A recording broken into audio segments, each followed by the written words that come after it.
So welcome to week 7. You finished more than half the semester. Congratulations. So we're doing adaptive immunity and physiology today, and I'll be taking you through adaptive immunity.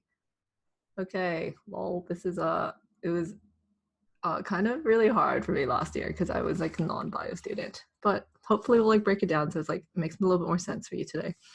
Okay, so you've got these like really important markers on your cells that are called major histocompatibility complexes. And this is like a lot to get your head around when you first see it because you're like, what the actual heck? But essentially what you need to know is that you've got class 1 and class 2, and you find MHC class 2 on only certain cells, and MHC class 1 is on all of your cells. So that's something that's fairly important to remember. And MHC class 1 interacts with your CD8 cells in making them cytotoxic. And it also interacts with natural killer cells, which perform a similar function in like going out to killing your infected cells. So what MHC class 1 does is that presents the molecule within your body and takes this antigen and puts it outside onto this marker. So what you're seeing is like a self-antigen. So if that's not a self-antigen, it's going to be, your cell's going to have been like virally infected or something of that sort. And this is also why you have an MHC class 1 on all of your cells, because everything can display an antigen from itself.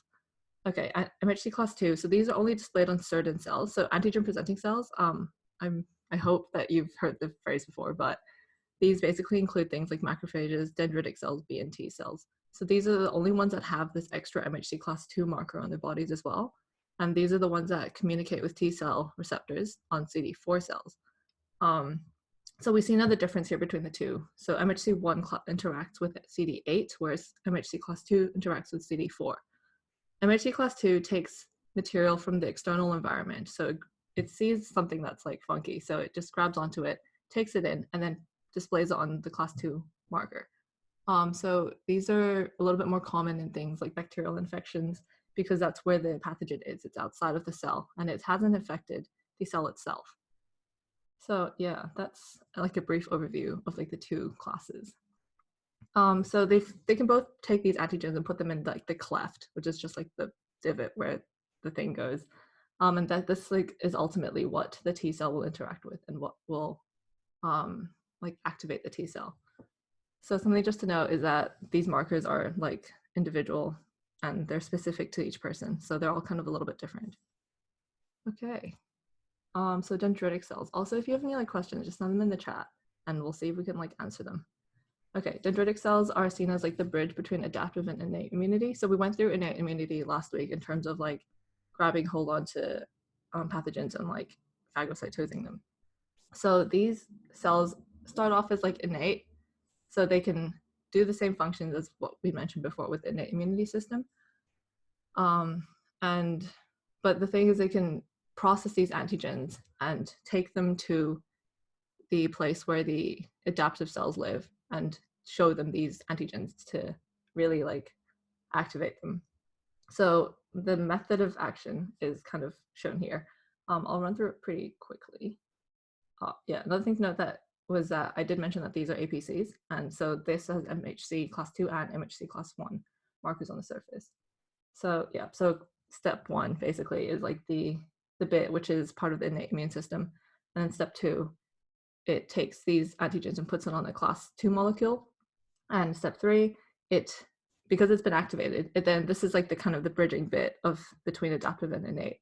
It moves from this site of infection into the peripheral lymph nodes or the spleen, so secondarily lymph organs, which is where all of your naive adaptive cells are located. So it finds these and presents this antigen that it's just put on its marker to the B and T cells. Well, T cells, because T cells need to activate the B cells. We'll go into that a bit later.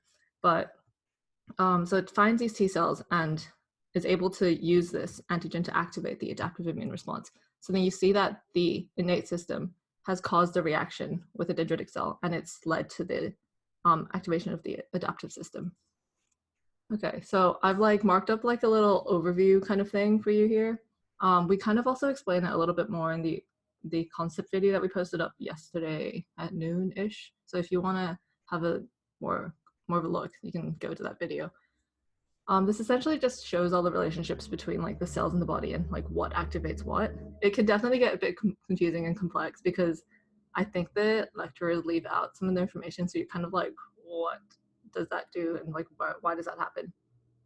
But I think I'll explain adaptive immunity from like a humoral versus cell-mediated immunity perspective here, and that kind of ties in with like this like big flow chart. So yeah.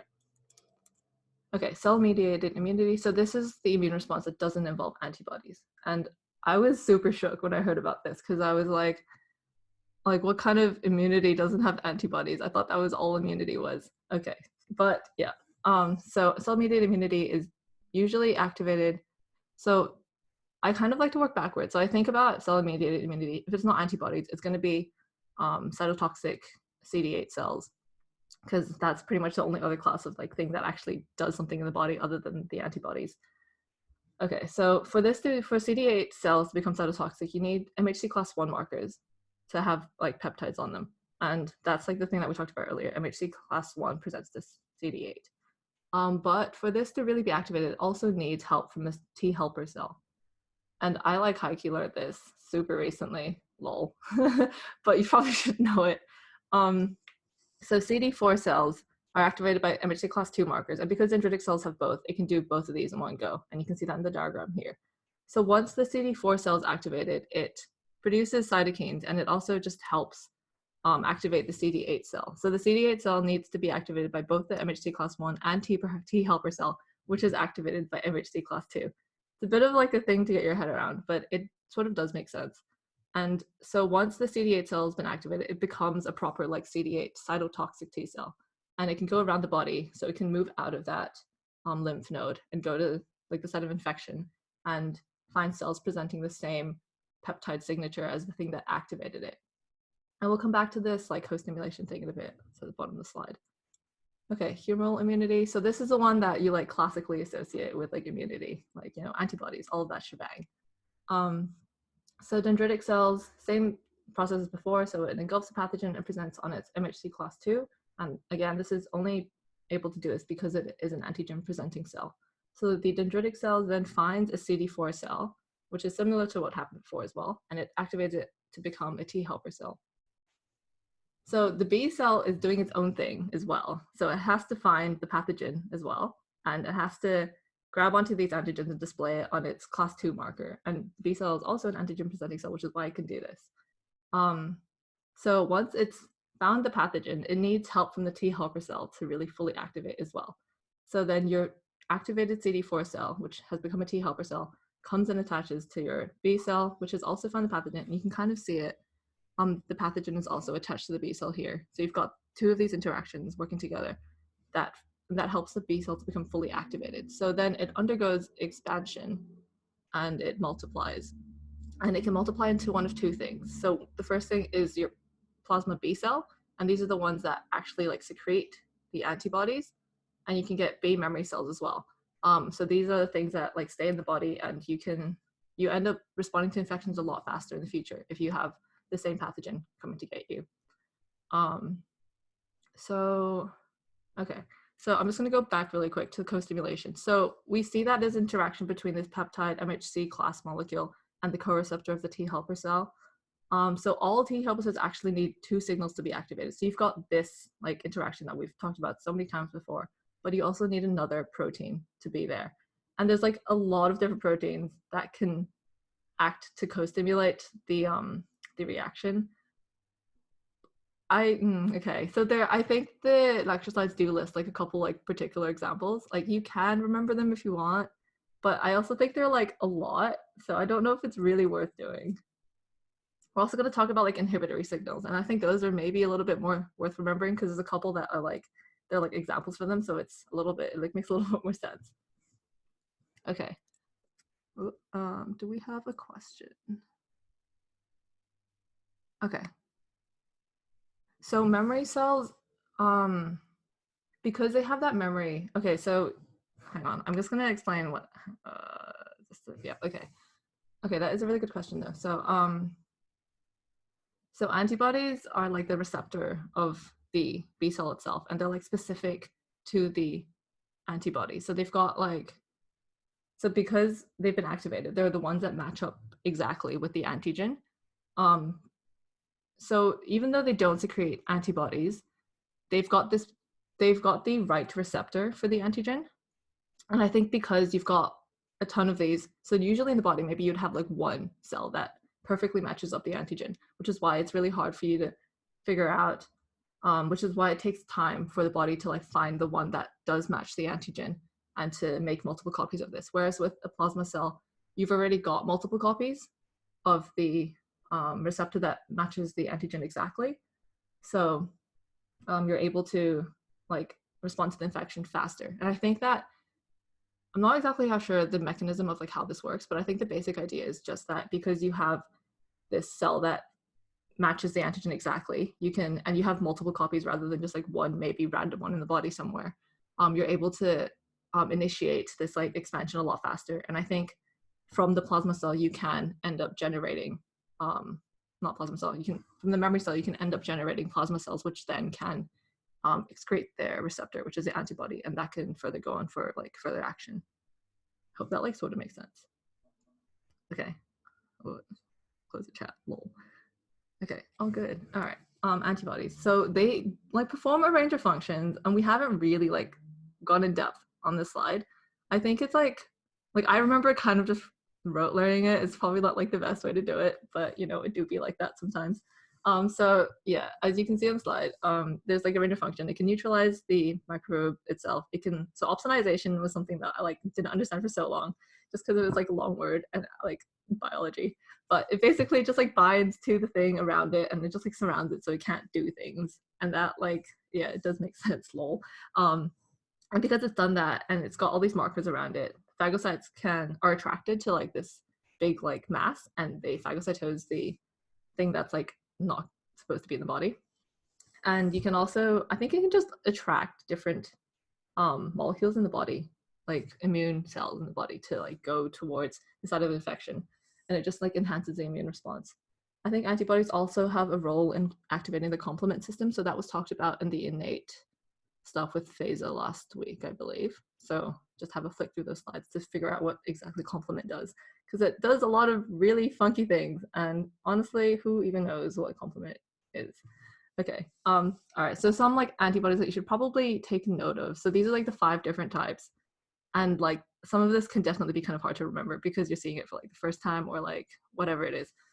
Okay, so I'll just run through. Okay, hang on, I should run through these. Okay, so the shape, I think they did examine this in like first sem, so it's kind of worth knowing. But I'd say there are 3 really important ones that you need to know are IgM, IgG, and IgE, because these come up later as well in like second sem, second year, probably in the future too. So IgM is the antibody that you get when you are first infected with something. So this is more common in like an acute response. So if you've recently got an infection with like Hep B, you're going to have positive IgM. So as the body fights the infection, you get a decrease in IgM and you get an increase in IgG. So IgG is a little bit later in the infection. So, and these stay in the body for longer. So I think they can persist even after you're not infected anymore.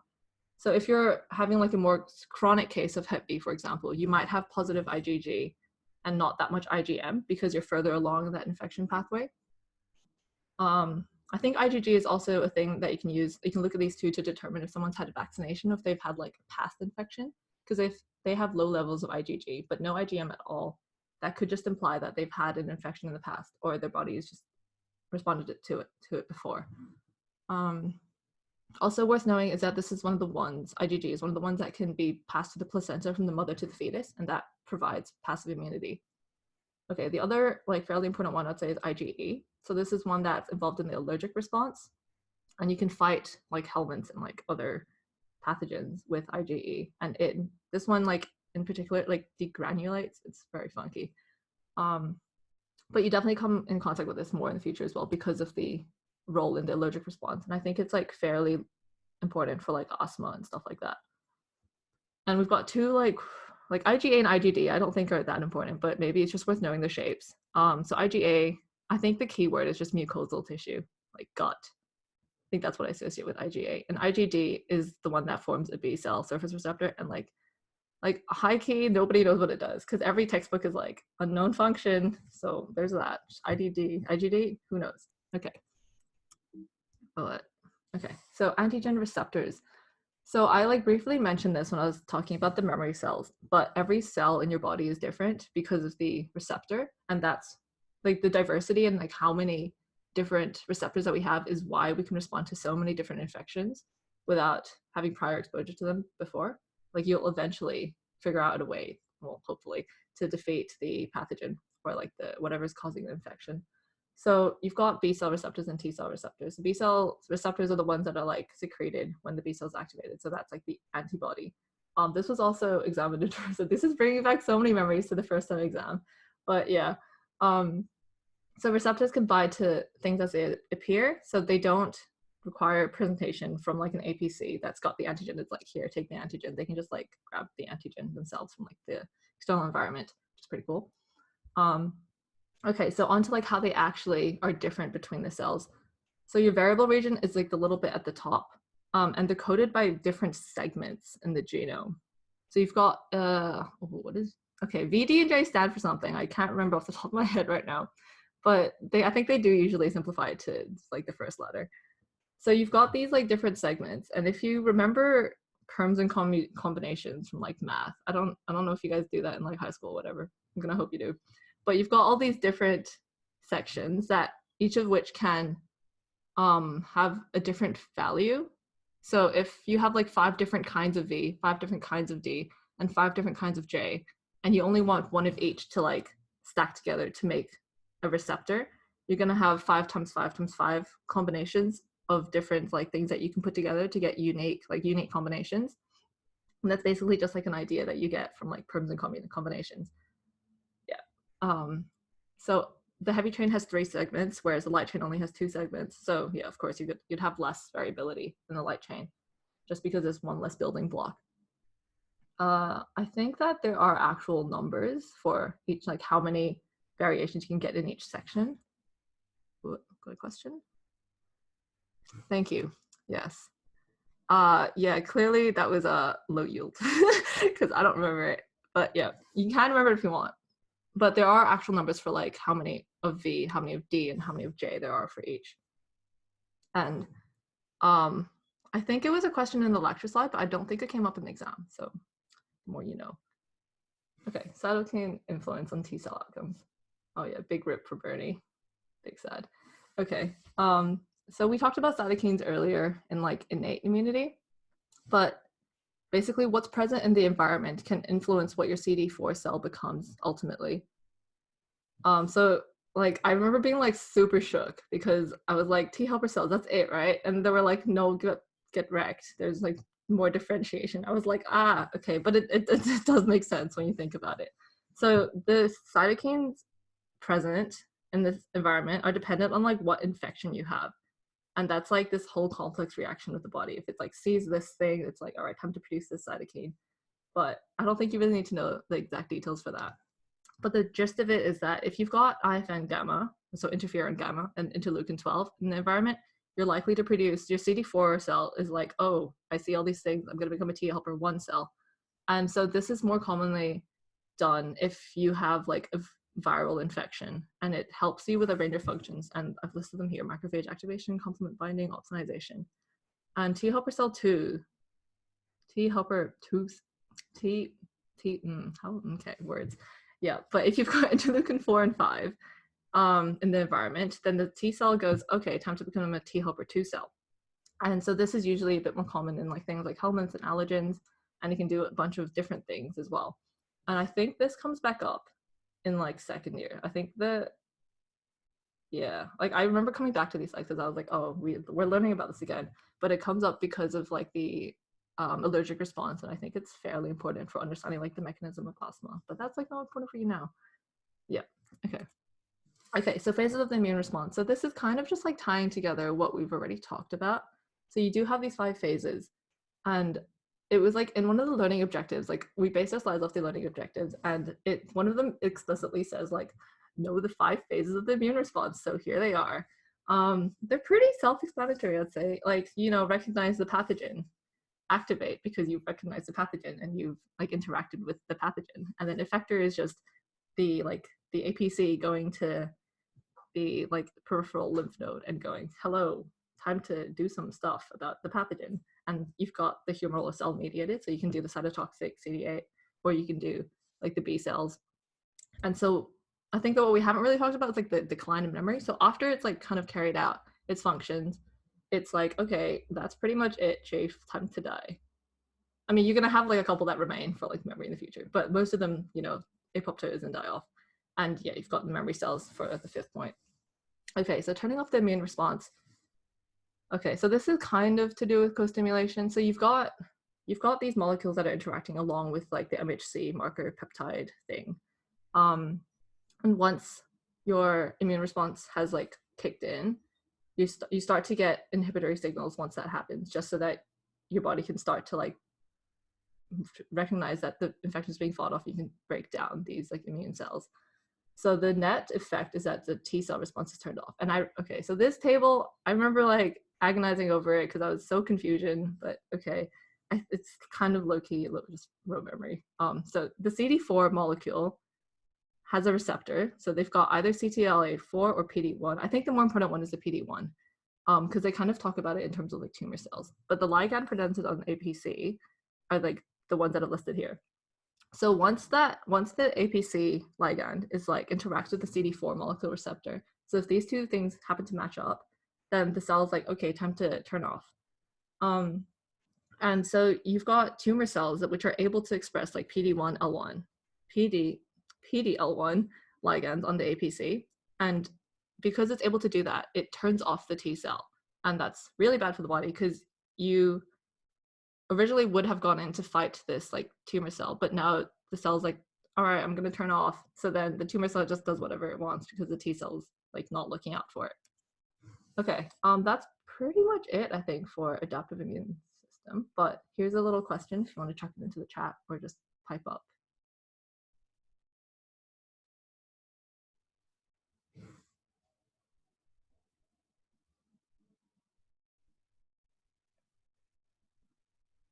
All right, cool. I'm gonna hope that was enough time. Well, okay, yeah. So we talked about it in terms of passive immunity, and it's probably something you just need to remember.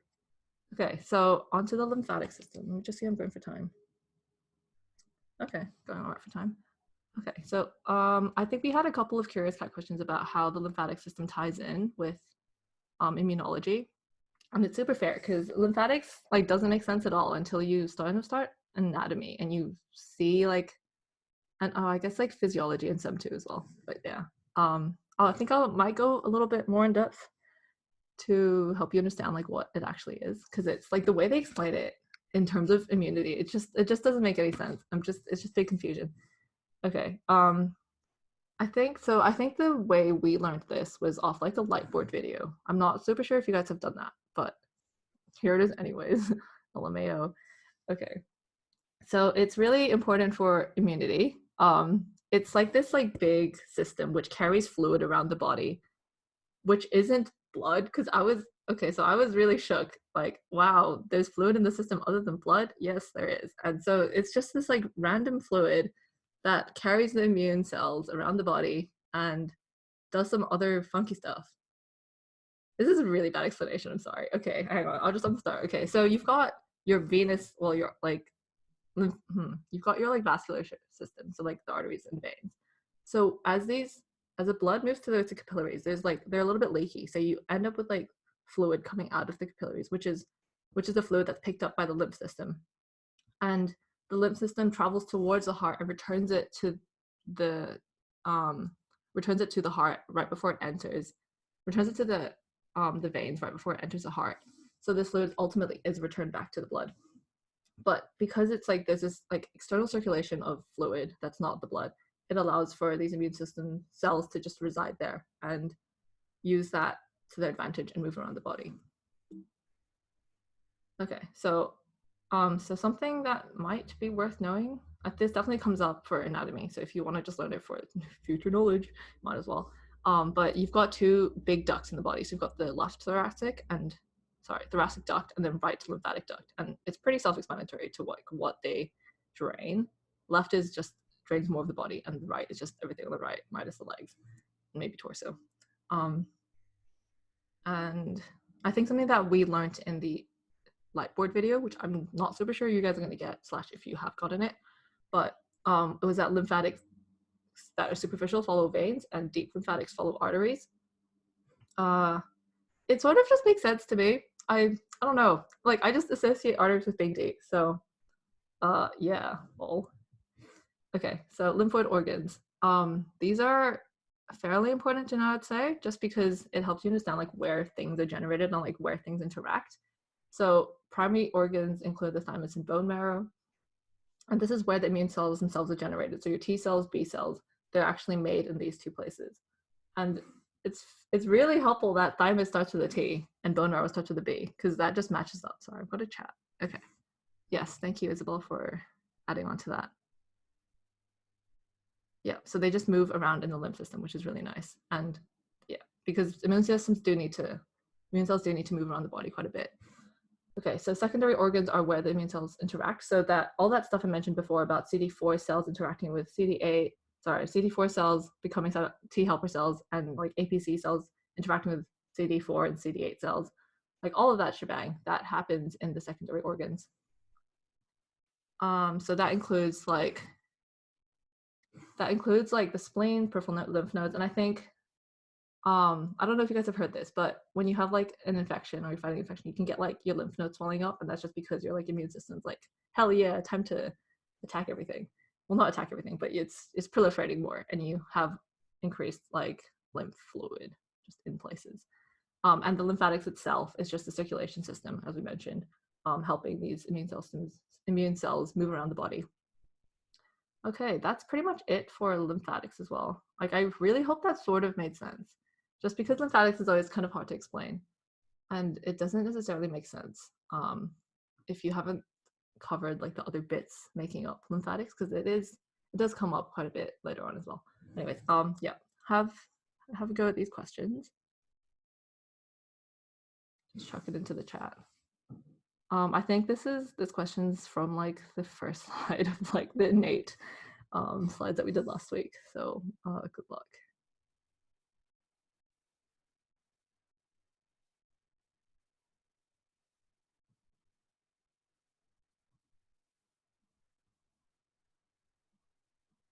Okay, thank you. That's good. I think the other cells that come from the lymphoid progenitor are like the B and T cells. So they're usually adaptive, but you've also got this like natural killer cell that just happens to be derived from the same thing. And it's innate. We've just gone through this, and I hope you guys know it. Nice. Okay, yeah, so T cells, thymus. I always think Thanos when I see thymus. I don't know why. Okay, next question.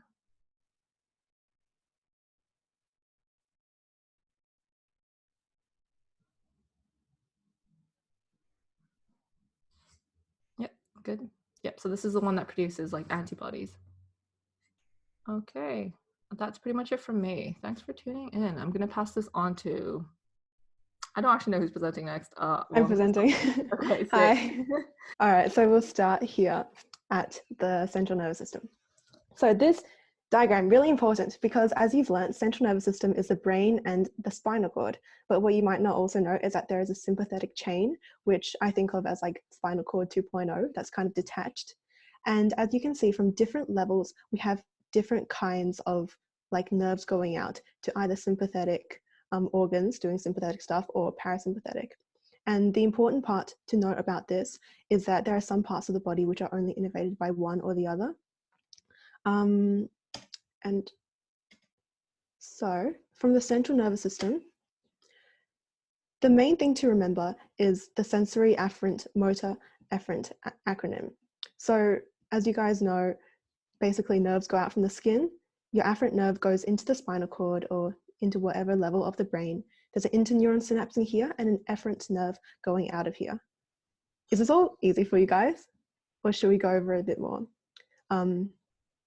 But just remember the same acronym here. Okay, so for the brain itself, there's two parts you need to remember, which is the primary somatosensory cortex and the primary motor cortex. Pretty simple. One does sensation and the other part of your brain does movement. And this is important because they're going to mention these terms a lot, especially when you have questions relating to homunculus and like brain anatomy in the future. And one more important thing to remember, signals are sent contralaterally when you have movement. So that's why like stroke victims have the opposite side of the face. The nerves don't work because they deformed the other side of their brain. So contralaterally, ipsilaterally, remember those terms. Okay, homunculus, just to remember, this is basically a diagram of when you cut through the brain.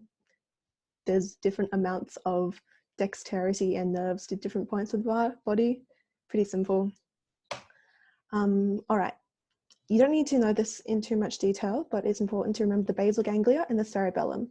That's basically this part of the brain and the part over here. So around the brainstem. These are important because they plan movement and they're like the double-checking software and relaying information in the brain. And that's the area of the brain when you have your afferent and efferent nerves going in and out. That's where they kind of do their work and tell your brain to send the motor neurons back out again. But again, low yield. Okay, so for the spinal cord, all you have to remember here is that the spinal cord is split into segments: cervical, thoracic, lumbosacral, and coccygeal. And remember how many segments are in each. These numbers are the number of vertebrae, number of bones that situate in each part of the spinal column. And for each bone, like one pair of spinal nerves goes out around your thorax and does fun stuff. And the way I remember these numbers is you think of times of day when you eat meals, like 8 in the morning, you eat your cervical breakfast, you have lunch at 12, dinner at 5, and you're still hungry, so you have another dinner at 9, because sacral and coccygeal nerves come out of the sacrum and coccyx, which are mostly fused over here. So the significance of this is basically these spinal nerves are what we call mixed nerves, which carry motor, sensory, and autonomic signals between your spinal cord from the brain and towards your body. The only difference between cervical versus thoracic or anything else is the shape of the bones in their area and where these nerves go. You'll later learn about plexuses, which are basically like these nerves all individually plait around each other, and like there's a cervical plexus, thoracic plexus, and they go into random parts of your body. For example, these just innervate from like here to here. Okay, so if we cut into the spinal cord itself, you're going to see a lot of diagrams like these, and every diagram on here you guys should probably learn and memorize. So how it works is, I like to think of the nervous system as a tree. They'll give you a lot of names like roots and mixed spinal nerves and whatnot. And the way to think about that is in like the anatomy of a tree. You start with the roots. So that's the thing that comes out of the spinal cord itself. It's either sensory or motor, because as you remember, there are afferent and efferent nerves. They're not mixed when they go down into your spinal cord. They're only mixed when the nerves come out of the spinal cord, if that makes sense. Just remember same Dave. So you have your sensory, afferent, and motor, efferent roots, and these mix together to form a trunk, or some people call that a mixed spinal nerve. And from this spinal nerve over here, you'll have branches, and these branches are called rami. And they're basically like one portion of sensory and one portion of motor coming together, going to either the back of your body or the front of your body. And that later goes on to form, keep splitting and become like the cutaneous nerves that you have all over your body. Just remember, dorsal is like dorsal fin on your back. So this is the back of the human, this is the front of the human. So that's the ventral. So roots, trunks, branches, just remember that. Grey matter and white matter isn't too much of a big deal. The only difference why this is white and this is grey is like the cells anatomically have just look different. But it's important to remember that from here, when the afferent, which is sensory, nerve comes in, they synapse with an interneuron throughout this matter. And this interneuron is like a tiny little nerve that's basically, oh, you can see it here, basically. It's responsible for causing reflexes and for general communication between the major sensory and the major motor neuron. Hope that makes sense. So these are just some definitions to remember. This is a really important diagram, so I'd encourage you guys to draw this out a few times and understand it completely. The sympathetic ganglion is something else to add into this picture, which is basically, we call this a dorsal root. Oh, sorry, dorsal root's over here. Sympathetic first is basically the cell bodies of this sympathetic nerves that come in, and this forms the sympathetic chain. If you remember at the very beginning, we were talking about this sympathetic chain, like the spinal cord 2.0, that's the same thing. And the dorsal root ganglion next to the sympathetic ganglion is a collection of the dorsal cell bodies. And that's important for sensory, because if you guys have heard of shingles, which is a disease that that affects a lot of elderly people if they have chickenpox, you've probably seen pictures of it where their face and parts of it just look really red, and that's because the sensory nerve is damaged in that area, and this sensory ganglion, the dorsal root ganglion, is the cause. You'll learn about this in Sem 2 more. All right, so this is a summary. I highly encourage you guys memorize this, because there's a lot of different words for like really simple concepts and nerves. So if it gets confusing, just refer to this. Okay, now for the peripheral nervous system over here. Peripheral nervous system are the nerves coming out from the spinal cord. So not the spinal cord itself, but all of these like little nerves and the thousands of other ones. There's 31 coming out of your spinal column. They're all paired, so like 62 technically. And the cranial nerves are like basically your spinal nerves, so they come from up here instead. And you don't have to memorize these, but they come in handy next year, and you'll eventually have to. They just do the same thing, except they innervate parts of your senses, like your olfactory nerve and so on. Okay, so inside your PNS, you have motor and sensory. Remember, same Dave as we talked about before. And then within your motor neurons, you have your somatic and your autonomic nervous system. And I assume you guys have already learned this, but somatic you can control, autonomic is autonomic you can't control, like digestion. The important thing to remember is somatic nervous system is controlled by the neurotransmitter acetylcholine. The receptor acetylcholine goes into is nicotinic, and the junction is neuromuscular. I hope you guys have learned that. We'll go into that a bit more later. So ANS. So within the ANS, basically what happens is from your spinal cord, you get your spinal nerves, and those spinal nerves go into what we call a synapse, and synapse with another nerve going on to affect your effector muscle, because that's just how neuro works. And you have 3 different ways that you can do this. You can either have like a super long nerve going straight from the spinal cord to like whatever muscle or area you're trying to affect, or you can have what we call a ganglion where they synapse. And this is different depending on if it's a motor neuron or if it's an autonomic, ANS, sympathetic or parasympathetic neuron. This is like 50% of what you guys need to know in Sem 1, so it's really important to understand this concept. So we call this the preganglionic, like pre before the ganglion, and this the postganglionic nerve. And the preganglionic nerve is myelinated, whereas the post is unmyelinated, which means that the preganglion has a myelin sheath that covers it and does like a range of stuff like just protection or increased stimulation. So if you look at this image here, what's important to remember is if you can control it, like part of the somatic nervous system, like if I clap my hands, there's only one nerve going from the CNS to the PNS and to the effector organ. Super simple, one nerve. It's myelinated because it's preganglionic, because there's no second nerve here. And the neurotransmitter that we use is acetylcholine. Now, Remember, acetylcholine is a neurotransmitter that we use in every single preganglionic nerve. We never use noradrenaline here. As you can see, it's always acetylcholine. Okay, so that's somatic. Now for the autonomic nervous system. Autonomic always has one ganglion. There's always at least two nerves working to get to the destination. And the difference between sympathetic nerves and parasympathetic nerves is that in parasympathetic, you have a longer preganglionic neuron. And that's basically it.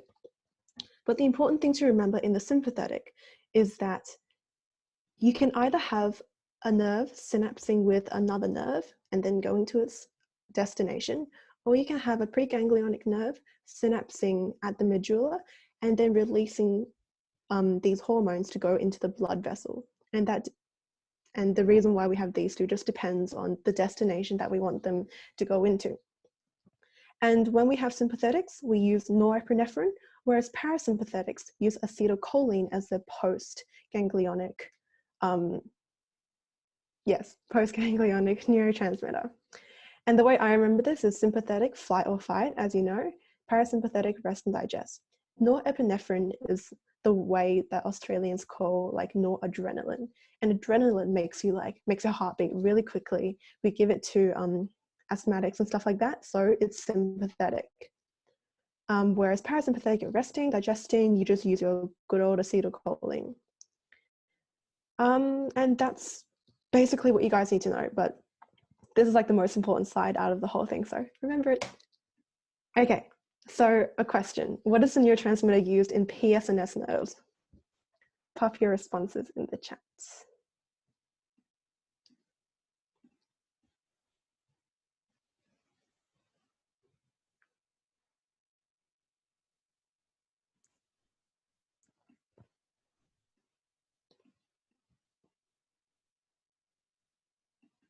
So the answer is A, because remember, parasympathetic is resting, digesting. We don't want anything exciting, so we don't use adrenaline. We use acetylcholine. And D is wrong because everything before the ganglion uses acetylcholine. Acetylcholine is like everywhere. If you were to choose B, Enoch, that would be sympathetic because you want the adrenaline. And C would be sympathetic but via blood. I'm not quite sure why they change between these two, but that's just how the body works. Okay, next question. In which portion of the nervous system do we find myelinated preganglionic neurons?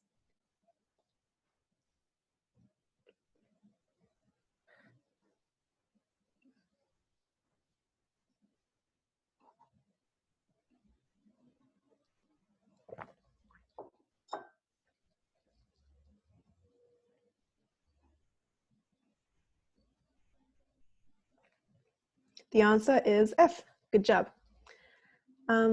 Because the reason why it's not somatic is because in somatic we only have one preganglionic neuron, and therefore it wouldn't be preganglionic because it's no ganglion.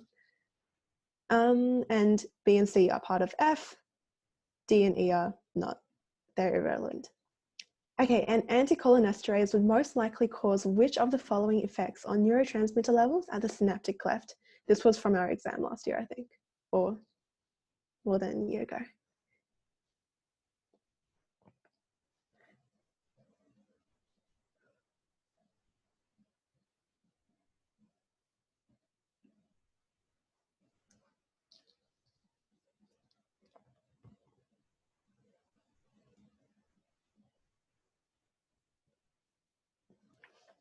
The answer is C. Very well done. This is a bit of a trick question because cholinesterase is the enzyme that removes the acetylcholine. So if you stop removing it, you would have an increase in acetylcholine. And anticholinesterase is a common drug that you guys will learn about in Sem 2 or next year. Okay, now for the neurons themselves, so the building blocks of the nervous system. Only thing you need to remember here is unipolar, not even used in humans. Bipolar, pretty rare and niche. Pseudo-unipolar is also random and mostly found in brain spinal cord, but multipolar is like the common one that we have in most humans that does most stuff in our body. So very simply. And the reason why I highlighted this is because, as you can tell, part of the part of the neuron here has different uses. Sorry. So the resting potential, as you guys have learned about, remember when the neuron's just resting, this potential happens around here, around the dendrites and around the cell body. And as the graded potential starts and the action potential is reached, that happens along the axon hillock and the axon itself. I'd also suggest you guys memorize all the other terms here. You don't need anything more than this.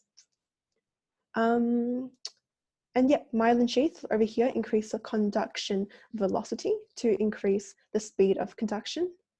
And yeah. So as we said before, 3 types of neurons. There's a lot of ways that you guys can group neurons, but this is just one way. Sensory, motor, or interneurons, as we said before. Remember, interneurons are used to form connections between these guys, but they're also used in reflexes, as Malika will go over later. So instead of going like way up to the brain and way down again, it just goes through the interneuron at this at the level of the spinal cord. It makes stuff easy. And there's like thousands and thousands more interneurons than the others in your body, which I thought was interesting to remember. Okay, so how can neurons actually communicate with each other? They can either communicate via chemicals or electricity. Via electricity, obviously, would be a lot faster because you don't have little chemicals swimming around the synapse. But the advantage of chemical synapses is that you can have amplification of the signal because, well, as you guys learned in like bio, signal amplification happens when neurotransmitters are released and into like all of these receptors, and basically the signal gets bigger and bigger as you release more and more chemicals. And the difference between them is basically these use neurotransmitters, but these use gap junctions, which are just glorified holes in a membrane, essentially. So neurotransmitters, this is a really important thing to remember as well. And I'd encourage you guys to just rote learn this basically. All you need to know is that in the CNS, we use glutamate, GABA, and glycine. Remember, they're all Gs. But in the PNS, we use acetylcholine and noradrenaline. And it's a bit confusing, but these chemicals can either be excitatory or inhibitory, depending on the receptor itself. So it's not like acetylcholine only does this one thing. It actually depends on what the receptor does when it has this acetylcholine or this neurotransmitter inside it. Okay, so for the types of receptors we have, they're either inotropic or metabotropic, which just means it's an ion channel or it's a receptor that affects an ion channel. And obviously metabotropic is slower because it would need the receptor to affect the ion channel using secondary messengers, and that takes a long time. Okay, and apart from the neurons that we learned, like these guys, there are 6 other nerve cells that you guys should memorize in our nervous system, and they basically just support the main guys, the main neurons, by like making the myelin, as you can see here, or like encouraging conductivity and maintaining homeostasis. So just memorize this, I guess. There's nothing too significant about it. And that's it. Cool, I'll pass on to Malika now. Hope that made sense. Oh, sorry, James. Where do we find electrical versus chemical synapses in the body? Honestly, I think they're everywhere around the body. Actually, just to add to that, Yeah? electrical needs to be where things needs to be highly synchronized, so like in your heart, because it's faster. So then like in your heart, everything needs to beat at the same time. So that's like one place. And also for glial to neuron communication. But yeah. Better answer. Sweet. We won't be covering neurophysiology today, which is like your resting membrane potential, action potentials, neurotransmission. But Stella has made a composite vid for you guys, which will be going up sometime this week. I'll be covering tracts and pathways. So we have 3 orders of neurons, so primary order, secondary order, and third order. So primary order is from your periphery to your spinal cord, like the brown one over here. Secondary order is the spinal cord to your thalamus, so the yellow one. And third order is your thalamus to your primary sensory cortex. This third one is only activated if we're supposed to be aware of the action. Otherwise, it'll only be primary and secondary order. So your ascending pathways are your sensory pathways, descending are motor, and we also have upper motor neurons and lower motor neurons. So the upper motor neurons are in your brainstem and your brain, and they basically activate your elements. And your lower motor neurons are everywhere else and go to your skeletal muscle. So a motor unit is all the different muscle fibers that are innervated by one neuron. So this is an image of basically one spinal level. And so the blue, where the blue is, that's all your ascending pathways, so your sensory, and the red is all your descending pathways, so your motor. So we'll get to the red in a minute, but looking at the blue, there are two main tracts that we want to focus on: the dorsal column medial lemniscus system and the anterolateral system, which is your spinothalamic tract. So you'll notice like the name kind of helps with the location. So it's anterolateral. So this is the front of the body and this is the back of the body. So anterolateral basically gives it away, front and side. And then dorsal column, so it's at the back, and medial, so it's like in the middle. So your DCML, it's responsible for fine touch, pressure, vibration, and proprioception. And it has thicker myelinated A alpha fibers. Myelinated just means that it's quicker. And it decussates at the medulla.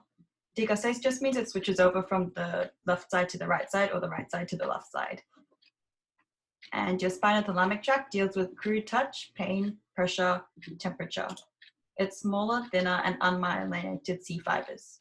So you don't need to worry about it too much now, but because you'll learn it next sem, but A delta fibers and C fibers are responsible for pain.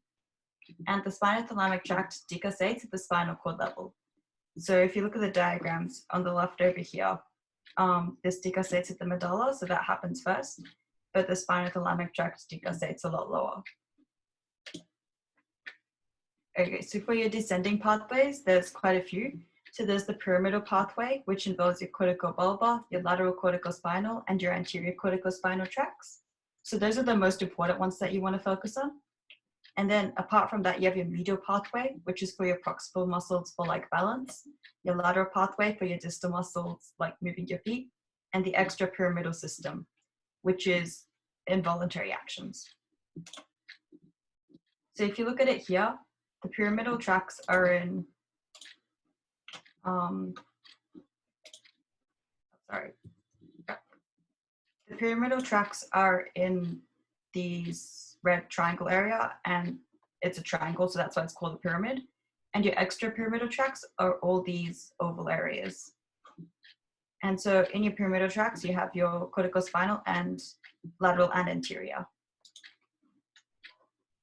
So all three of these tracts are responsible for voluntary control of skeletal muscle. Your corticobulbar one is responsible for your head and neck, while the other two are responsible for your neck and body. The differences are you need to know where they decussate. So your corticobulbar decussates at the brainstem, so it never reaches your spine.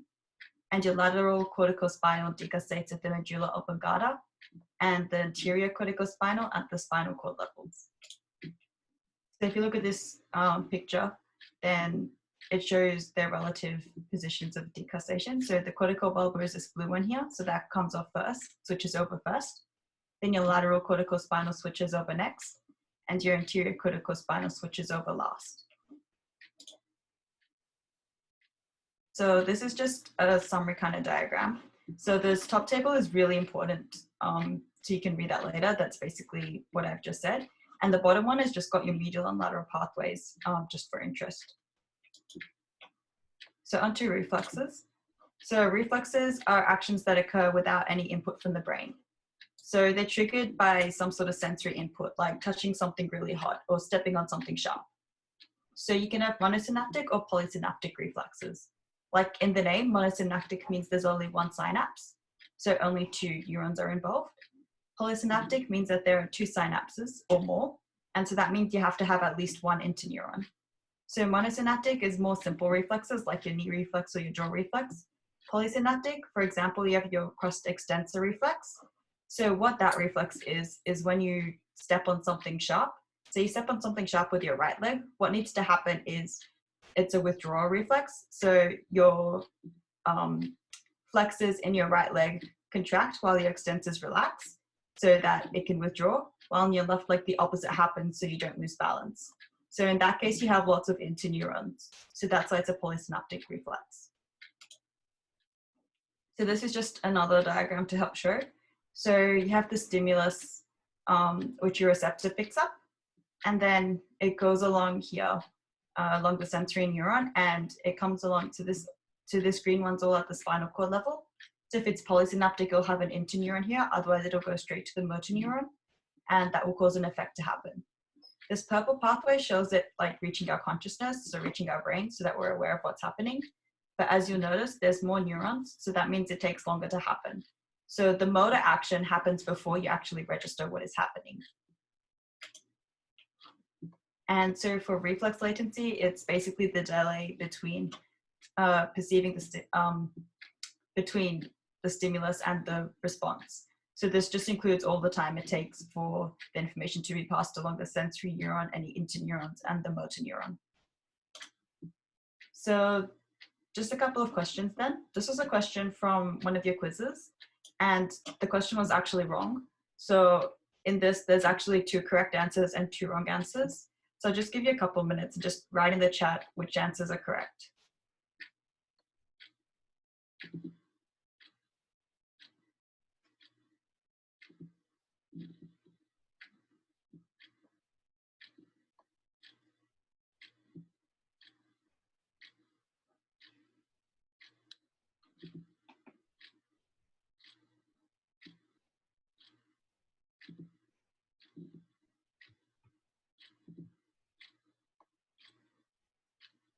Yep, okay, so C and D are correct and A and B are wrong. So for A, the DCLM is for fine touch, pressure, vibration, and proprioception. You'll pretty much just have to like rote load those. And for part B, it should be A delta fibers and C fibers. Your AA fibers are your DCLM fibers, which doesn't do pain. And one more question.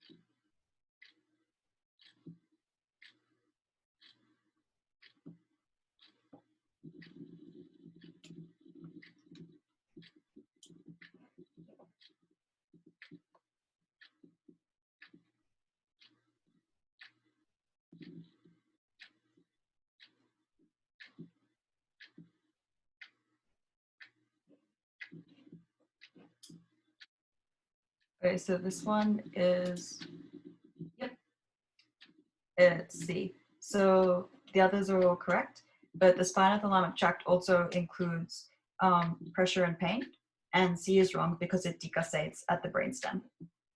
And so that's it for today.